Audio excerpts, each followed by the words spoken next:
Just wanted to say that this episode was filmed before the Steady Lads announcement, saying that they were significantly cutting back on the number of episodes or going on hiatus. I love Steady Lads. It's a great podcast. The regularity will be missed, but totally understandable. In this interview, Jordi and I talk a lot about Steady Lads. Kind of feels nostalgic, I guess, a little bit at this point. To Jordi and the other lads. Can't wait to see what you guys do next. So everyone, please enjoy this interview.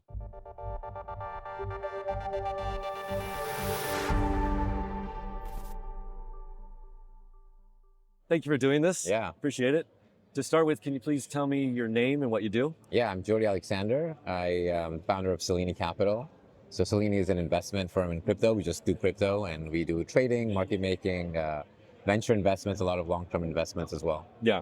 Right. So let's start with the Selini Capital. And you mentioned, I guess, three main things, right? Like investing, market making, and venture capital, right? Explaining it like I'm a small child, can you kind of break down how you make money in those three things? Yeah, the first one is like more quantitative and technical. So it's very like short-term, providing liquidity to the market. You know, somebody has to be on the order books and trade, and we have very sophisticated tech to be able to do that efficiently. So that's more like high frequency trading. Okay. The other one is sort of market making, which is, you know, supporting token liquidity specifically. And the third one is even more long-term. You go into like as long-term as you can get in crypto, which is not quite, in deep tech, but right. We do quite a lot of venture investing as well. We've made 150 investments or so. Okay. Yeah, you said that like just last year, right? Or in 2024 or 2023? You said you were pretty active, I remember. We were quite active, yeah. In the last couple of years, we've become increasingly active. Yeah. There's a lot of activity going on, and I think we like to just be in the middle of it. Nice. So it seems like you're breaking it down from very short-term to long-term, right? Yeah. High-frequency trading, market making is, I guess, kind of in the middle, and then, okay, like that. I think you said on the Gwart show, you recently appeared on that, also a really good podcast, that there's different kinds of high-frequency trading, and yours is more of the price prediction. Mm-hmm. Is that correct? Yeah, I mean, you can do like pure arbitrage where you're just saying, okay, there's so many exchanges and one's a bit higher than the other, and you just kind of correct them. You're not predicting anything. You're just saying, right now, these are a bit out of line, so I try to correct them. We do some of that, but we do a lot of like short-term prediction, like are things going up or things going to go down? How short are we talking about? Like minutes, hours? Minutes. Okay, minute. Oh, yeah. Wow. So the microstructure. Yeah. Yeah. And I imagine the arbitrage one is more based on like just how fast you are, how close, like that kind of like traditional finance. How close you are to the exchange kind of thing? You are at like moving capital between exchanges, because sometimes you need to rebalance. Oh, right. Of course. There's a structural component, there's a speed component, and there's also just like a logic component, like when do you decide to trade and not trade? Like these things are very structural. Okay, I see. Awesome. So I started in 2017, and even market making has always been kind of like a scapegoat, I feel like. Yeah. Right? Sometimes it's more in a joking manner, and sometimes it's more serious. Right. I would say right now it's a little more serious. Yeah. Like the CEO of Wintermute was kind of cajoled into like responding finally to some of the hate. He had to respond to which is hilarious. Wintermute tanking the entire market. So I was just wondering, so you do some market making, and from your side of things, why do you think it's kind of like a perennial scapegoat? Is it just because people don't understand it, or is it more? Partly it's people don't understand it, but the reason why they don't understand it is because there is like a certain segment of the market, let's call it 5-10%, where market making means something completely different, and it would be more akin to like trying to influence the market instead of just accepting where the demand and supply is and trying to make it liquid. So unfortunately, it's not fully an education thing. There is in fact like a more manipulative market making, and people in crypto are seeing the market makers that are deciding the prices. The market makers like Wintermute and Selini should not be deciding prices. Right. Exactly. But there are some people that give it a bad name. And so I don't know much about it. I try to, but it's complicated for me. But would these be like, I imagine that this would be more tied with like meme coins. where they can have an influence on the price, right? It's easier with meme coins if you can get a large part of the supply. Right. Yeah. Certainly, like meme coin creators sometimes are able to collect snipe a lot of the supply, as we've seen in recent cases. Yeah. And then somebody can really decide if price should go up or down. Yeah. But that's not something that we think is a good idea. And thousands of years of traditional markets have kind of shown that you have to be having some rules around how that's done. So it sounds you think that most market makers or most market making activity is probably neutral, or but then there's a 5 to 10% that it is kind of poisoning the well, if you will. Yeah. Unfortunately, because crypto has so many retail participants that are not going through advisors, they're just going directly to the market. So if they if they see something doing a lot of volume and moving up a lot, they'll just buy it. And so unfortunately, there is a motivation that somebody's taking advantage of, which is being tapped into and get people to buy because something looks hot.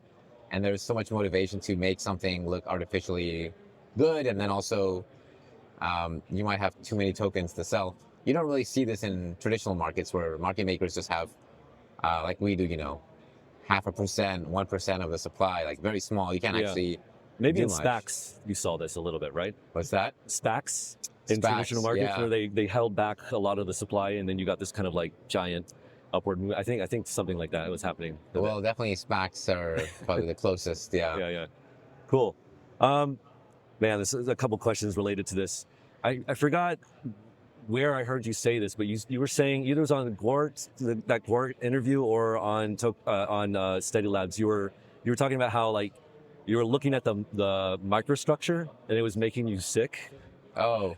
And I was wondering if you could elaborate on that, because I found that really interesting.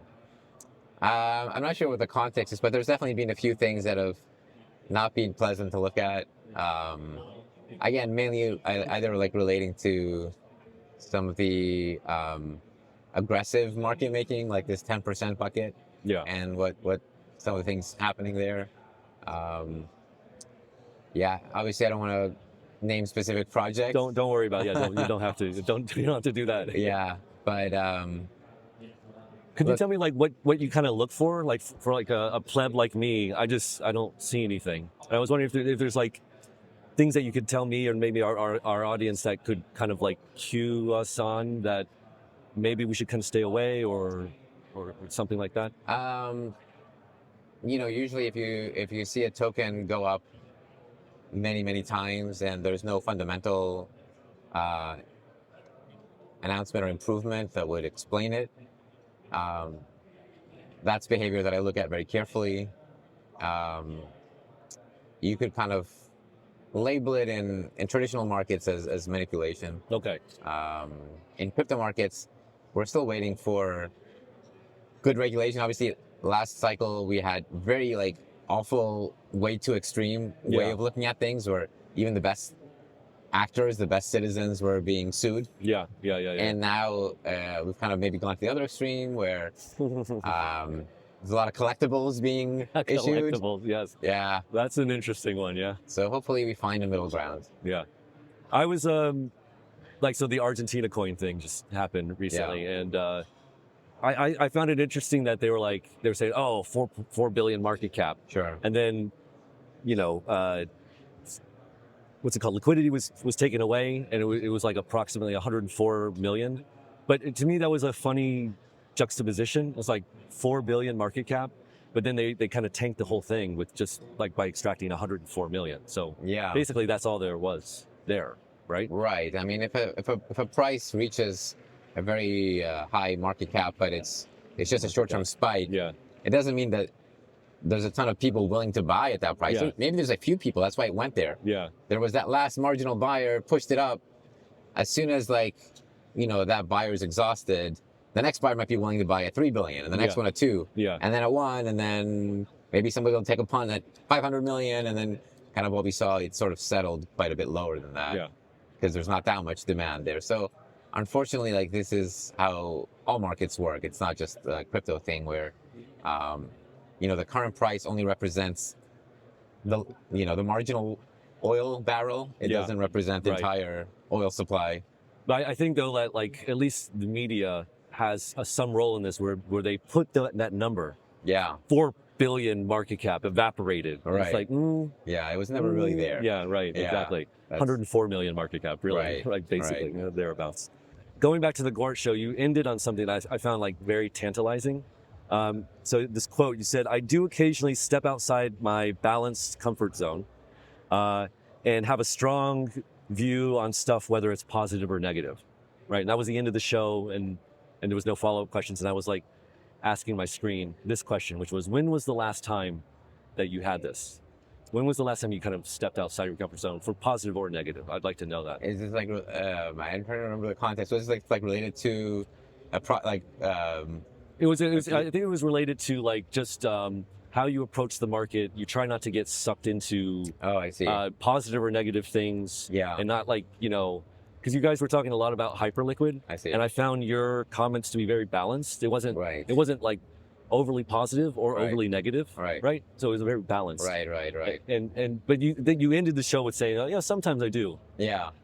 I mean, generally, it's as all things in life. When you're in the midst of the bear market and you think it's all done, it's probably not all done. Like there's going to be some recovery, and also when things are very euphoric, I feel very uncomfortable in the euphoria. I always know that it can't last, as we've seen now.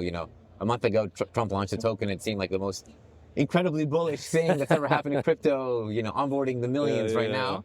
Obviously, that's not been a bullish situation. So it's helped me a lot to keep the big picture in mind. The times where I've stepped out and been like incredibly bullish or incredibly bearish, one right after the election or around the election when we did have a change of kind of like crypto leadership, let's say. For about, that month, it was obviously one of the most bullish, just up only, like no dips. And thankfully, my neutrality kind of went away for a little bit, and that was correct. On the downside, I've never been too bearish. Maybe that's like one thing that I haven't stepped out of. I always keep some hope that once the rubble. What about for Ethereum? Ethereum. Still hopeful. I'm just kidding. It's a weekly. I know. I love it. Reference to our pain on Steady Lads. We're always commensurating how Ethereum is underperforming in forever. It feels like. Is this the bottom? Is this the bottom? We ask that all the time. I love it. Yeah. And it has not been the bottom yet. Oh, so no, it hasn't. Maybe I'm a bit on the optimistic side. Okay. All right. So if you don't mind, I would like to ask you some Steady Lads questions as an avid viewer. It's great to be able to talk to you. How do you guys structure it? Like, do you use a shared Google Doc to set up a schedule? Who decides what the content of the week is going to be? Who books guests? Yeah. I mean, how much planning? Or It is literally creative chaos, and I unfortunately have very little time during the week, so there's no preparations. Like maybe five minutes. Scheduling guests. All of us will have like some idea, and we'll reach out to a couple of people, and that might fit the current meta, what's going on. We want to have the best guest for the current moment, so we'll schedule it very last minute, like a couple of days before. And we've been able to be received quite positively and get like very good guests, and hopefully Vitalik, Hoskinson. Crazy. Charles was It's wild. It was an epic one. I think as the space evolves and there's new main characters, we want to just bring those to the audience so they Win can. Ansem. I think he's had some good moments, and we might see more Ansem. That's one we might look at. I think Thread Guy right now. Oh yeah, with everything going on, so we might have him this week. Yeah. Oh man, yeah. He said he was coming on, and now with everything with Argentina coin, we're waiting to reconfirm. We have to reconfirm now. Okay. But the good thing is we always ask the guests very different questions, and they get asked, in their normal exposure. I mean, the now I would say famous, infamous, depending on Taiki's question to Vitalik. Good Lord, I was watching that and I was like, oh no, really? Yeah, the guys have no filter. That's awesome. Sometimes I cringe a little when I have to be live, especially when you see the guests squirm in their chair. But it's part of the culture that we have with Steady Lads. Yeah. I really like it. I really, really do. Okay, so in the last week's episode, the most recent episode, as of this filming, which is what, February 19th, no guest. It was just the lads. Yeah. And in the YouTube comments, I don't know if you read them, Yeah. probably toxic, or I don't actually know. But the top YouTube comments were like, oh, it's nice to just have the lads on. Yeah. Right? There was not just one, there was like several comments We like get that often, yeah. And I was wondering how you felt about that, or if you think about that. Yeah, we try to not have guests for the whole month. So we try to at least have one episode where we don't want to talk about something related to anyone else. We want to be able to just have a neutral conversation about what's happening. And I think people enjoy like the more direct speak. Whenever there's a guest, it always feels like, there's something to chill, even though we're quite aggressive. We tell the guests, we're not going to let you talk about your project. If it's Brian from Layer Zero, like we might do a few minutes on Layer Zero, but we just want to shoot the shit about everything else going on. Yeah. So we only bring people on that are willing to open up and, be a little bit risky in what they say. Yeah. Exactly. We don't ever accept, project paid spots or anything like. We get approached by a lot of founders, but that's not what we're doing. Yeah. I hear you. Yeah. I also had that feeling when I was watching. I was like, oh, it's nice to just see the lads, you know, and you can definitely tell the atmosphere is a little more loose when it's just the guys, right? You don't want to make, like you said, it's probably, it's a good thing, but there's a little pressure not to like make the guests feel too uncomfortable. Right. But we always make them. Exactly. We push them a little bit. Yeah. I like it. All right. You mentioned that people approach you, founders approach you and stuff like that. Have you ever, you or any of the lads had like fairly critical things that you said, and then you get like DM'd or approached by people who you kind of are associated with that before? It definitely has happened a couple times where we ruffle some feathers and we mention a specific project. And then I get a DM from the founder, hey, somebody sent me this clip. Can we talk? And then you have to have this awkward conversation. We're like, yeah, I have to say it how it is. And then, sometimes they correct you and they have a point. You try to correct the record if there was something tangible.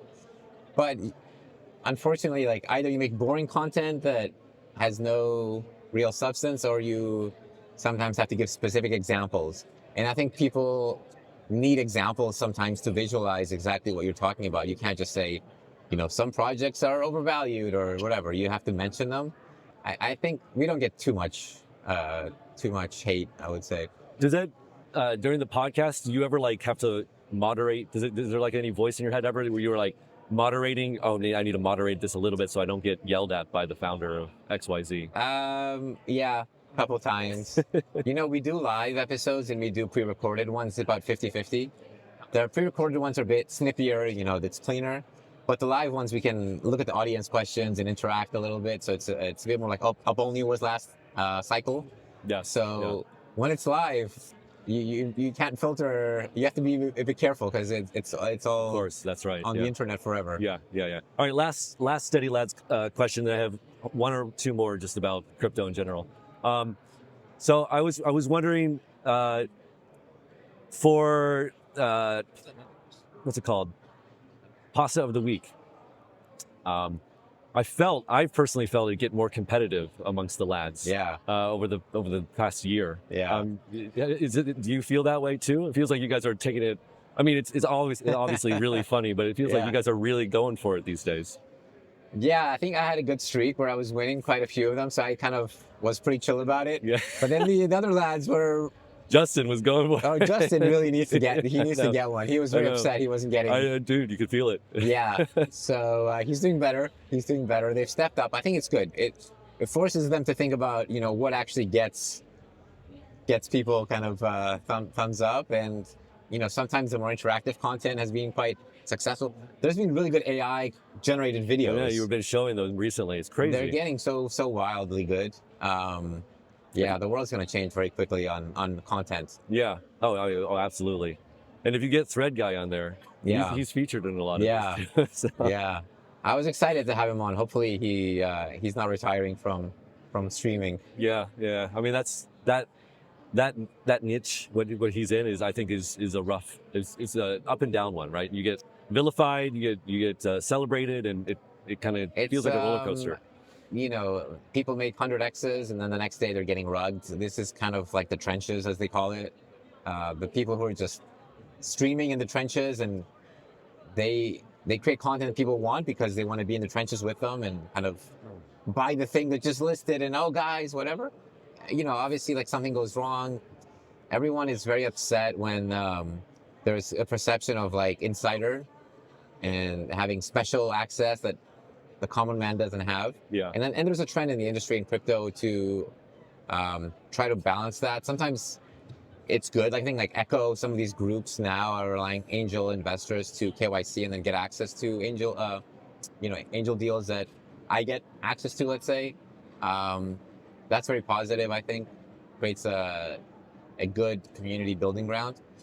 But I have to say, I think this meme coin meta that we've experienced is not as for the people by the people as it looked when Murad was preaching 6 months ago. Man, that's a wild arc itself, but yeah, I agree. It's not so much, a personal arc for him. He's been very consistent. He hasn't gone through any arc.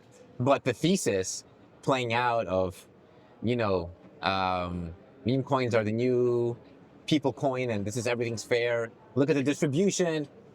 It's obvious now that the amount of cabals that have created these distributions and then just cash out, you would never have seen like 90% drops in, things like Popcat if it was indeed, the Murad thesis. So we have to reevaluate, I think. And, yeah. That was going to be my next question, just like in crypto in general.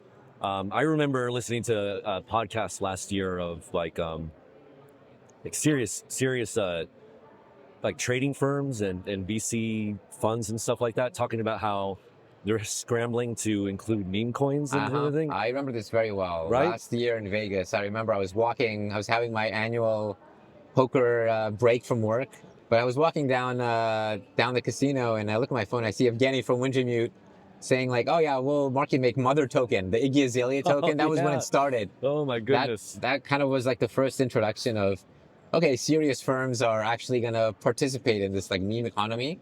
And I have to say, like, Iggy, compared to all the other celebrities, she has put her heart and soul into trying to create something. Obviously, it hasn't been successful so far, even though it had its moment. At least she's, really put a lot of effort into doing this. I agree. But yeah, like seeing, from like Wintermute, a quite serious firm, saying, okay, we're going to enter that. Yeah, it made me think, okay, everyone has to come in now because I guess it's too big. Yeah.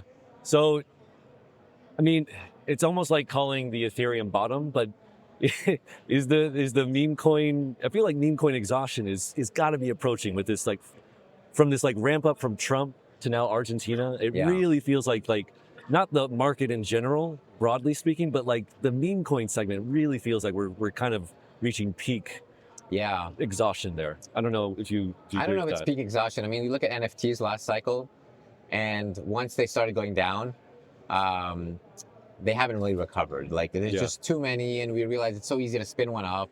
So the market naturally evolves towards, if something you can do it like in like 5 minutes and just create a new collection or a new token, there's going to be too much supply. And even things like celebrity attention, eventually, like, we kind of reach an equilibrium. Obviously, if it's the US president, that coin's not going to go to zero because there's a certain gravitas to that going on. I think if we see, tier A celebrities put a lot of effort, that might work to a certain extent. But for the most part, the dog coins and the kind of C tier celebrity coins, those are quickly getting faded, and it's natural equilibrium. Yeah, it's like the NFTs. Yeah. So because I just feel like the next after this Argentina thing, the next big one that comes out won't get as much market cap as Argentina, and then the next one will be less than that, and then it'll be less than that. I don't know. It doesn't seem to me like in the The only foreseeable way that future. it goes kind of past it Yeah. is it needs to feel different and fresh. And one of the quotes we had on the last Steady Lads was like, we need Ponzi's that don't look like Ponzi's. And so you just need like a fresh, oh, it's different this time. People have to believe it's different this time. And occasionally it is different, like, Solana or Ethereum, like something that is very good, different. Yeah. But 99% of the time, it's just a new Ponzi. Yeah. And we have fun with it. I've kind of accepted that there is, you see Dave Portnoy and he's talking about the yodeling game and when does the yodel stop, right?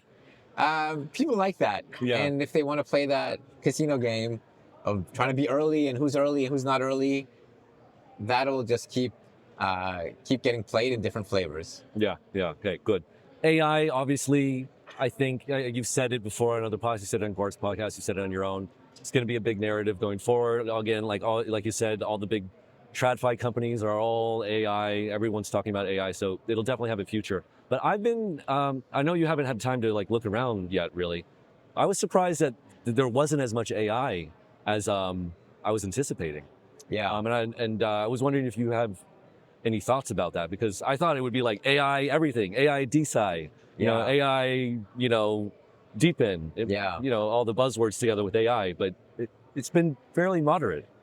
I think we're sort of waiting for the next technological advancement from the AI labs, which is quickly coming with DeepSeek. Now we're about to see very capable agents, and I think the agent space specifically is the AI category that matters. All the other categories that we've seen, I think, are not nearly as big as what we're about to see. Having very, very competent agents act on people's behalves, and then collaborating, pooling capital across the world with their agents. We're going to see some completely like powerful new things.